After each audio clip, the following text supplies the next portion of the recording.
My name is Sandy Boyce and I'm an ordained minister in the Uniting Church in Australia.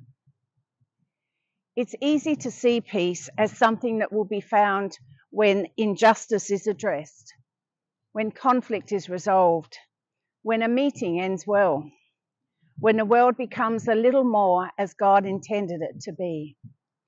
But of course, there is always another concern, another story, another need calling for attention. Over time, I've discovered something unexpected. At the end of each day, I would consciously begin to let go.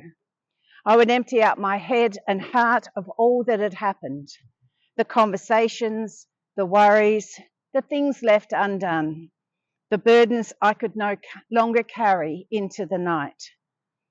What I thought was simply a way of coping gradually revealed itself to be a spiritual practice.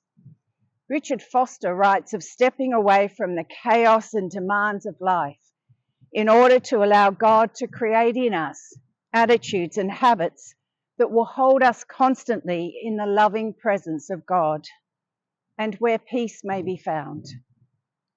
I've learned to understand that letting go is not withdrawal or indifference, but an act of faith and trust to release what is beyond us, not because it doesn't matter, but because it matters too much to be entrusted only to ourselves.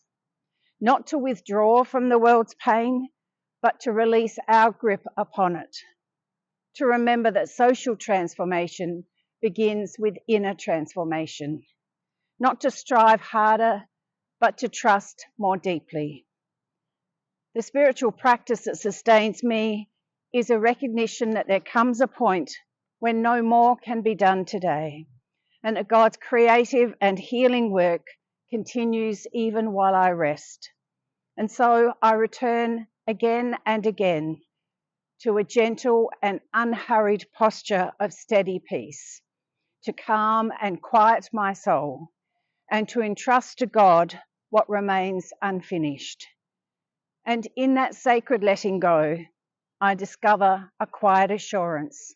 All is well with my soul. And I offer this prayer.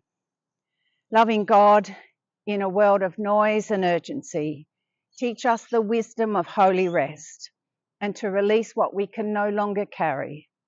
May our action flow from prayer, our compassion from grace. And when the day is done, grant us the freedom to let go, to rest, and to know that you are God. Amen.